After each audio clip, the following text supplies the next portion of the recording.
Hi everyone, and welcome to the Cora's Quilts YouTube channel, where it's my mission to help you make stunning quilts simply.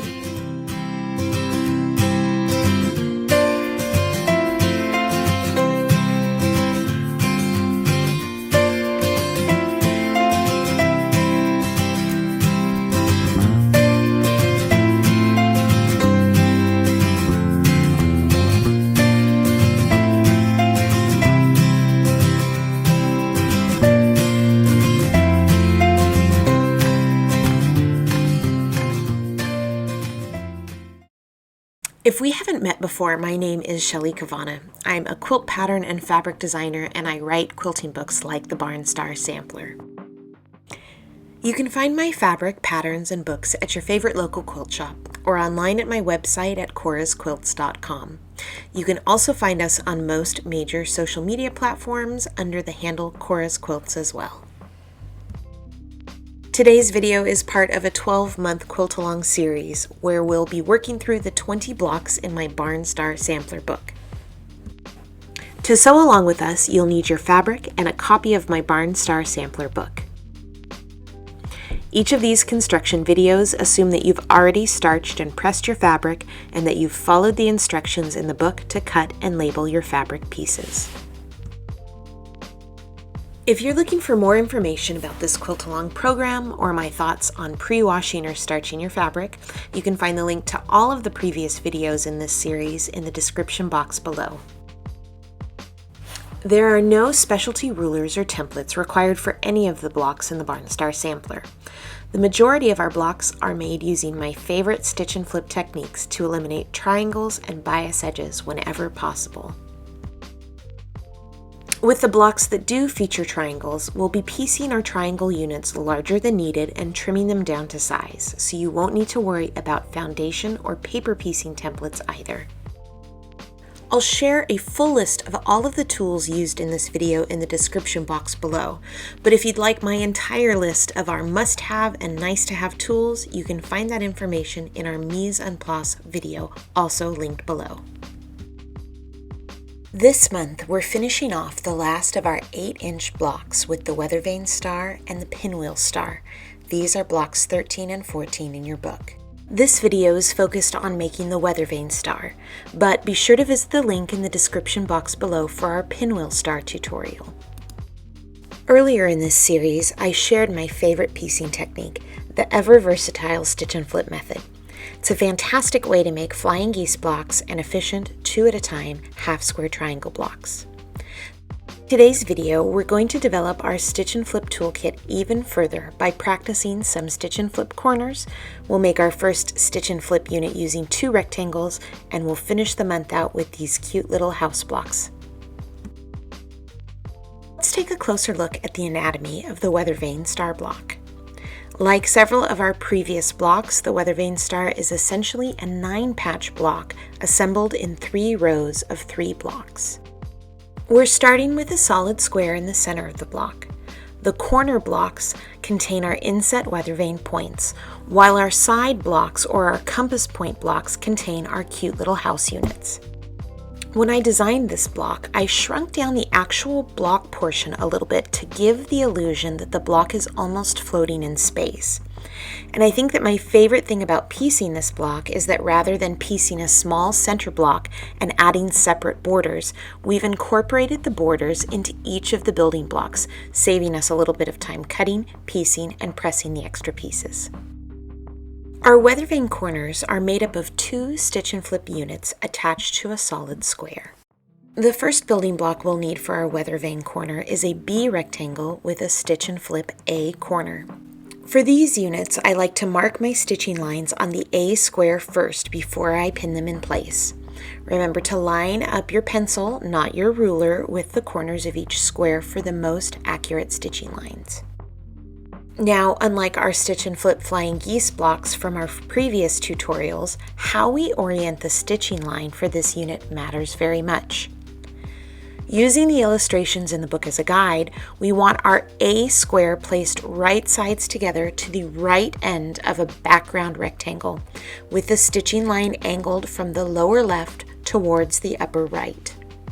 Once the A square is positioned correctly, then simply stitch on the marked line and trim the excess fabric a 1/4 inch away from the seam, finally pressing towards A.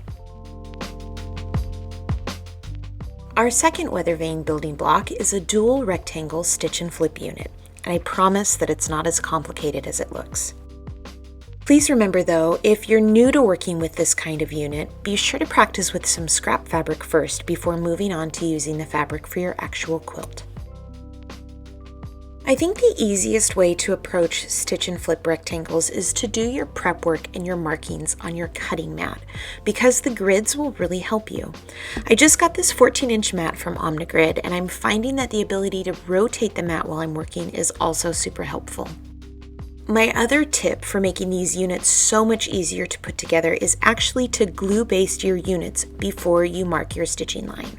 I like to add a little dab of glue to the corner of the B rectangle that's going to be trimmed off when we're done sewing, and this extra touch will keep the block from shifting around as you draw your stitching line and then transport the unit to your sewing machine. Then take your C rectangle and place it so that it is right sides together and perpendicular to that background B rectangle. Place it at the right end of the B rectangle, making sure that your corners are lined up. Then, when you go to mark your stitching line, lay out your B rectangle so that the lower right corner is lined up with one of the corners of the squares on your mat. If your mat has a 45-degree mark on it, then it's even more helpful to have the lower right corner lined up with the 45-degree mark. Then you're going to mark your stitching line from the upper left corner of the C rectangle down to the lower right corner of the B rectangle, which you can't really see, but if you've lined up the B rectangle corner on the diagonal line, or if you've used one of the corners of your grid, then you can use either of these points to help you position your line correctly. Just like our other stitch and flip units, you want to line your pencil, not your ruler, up with the corners for maximum accuracy. Then simply stitch on the marked line, trim the excess fabric a 1/4 inch away from the seam, and carefully press, doing your best to make sure that you keep your top and bottom edges as straight as possible.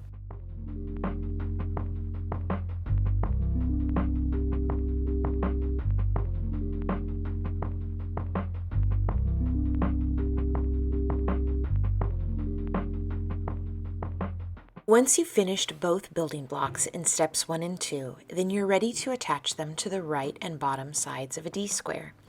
There are no points to match up, so simply line up your edges, stitch, and press.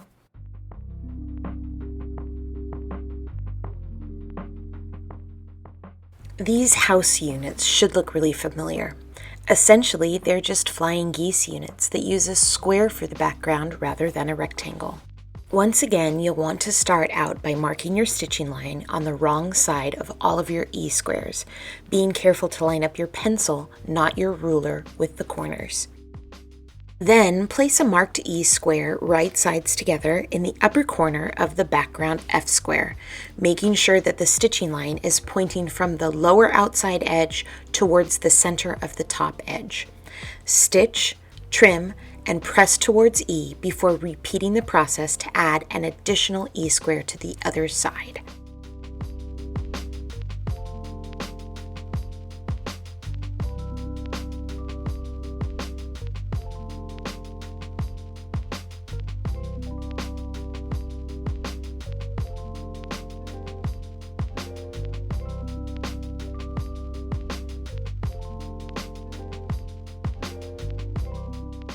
We'll finish off these house units by adding a B rectangle to the top of each. Usually I tend to join my units with the smaller piece on top, but because the smaller piece is a rectangle with no points to match, I like to sew with my house units on top. This way I can make sure that my new seam is pasting just a thread width or 2 above the seam intersection on my house unit, and I'm not cutting off the tip-top point of my roof.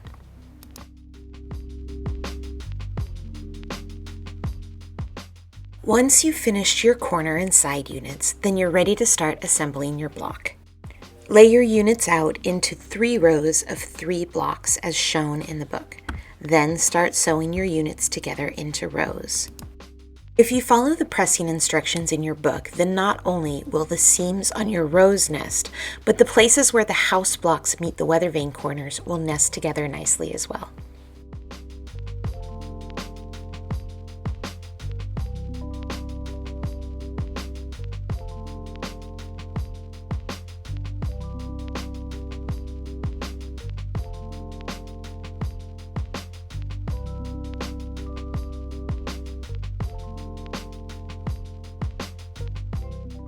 Now you know how to put together our Weathervane star, or Block 13 in our Barn Star Sampler series. Be sure to check out the other tutorial for Block 14, our Pinwheel star, which was also released today. And we'll see you next month with another exciting block. Thank you so much for watching today's video. Remember that you can share your quilt along progress photos over on Instagram using hashtag BarnStarSampler. And be sure to tag us at Cora's Quilts so that we can see your photos too. And don't forget to grab your free Barn Star Sampler Quilt Along Block checklist. We've left a link to download it in the description box below. If you've enjoyed this video, please give it a thumbs up and make sure you're subscribed to our YouTube channel. Happy sewing, and we'll see you soon with another Barn Star Sampler tutorial.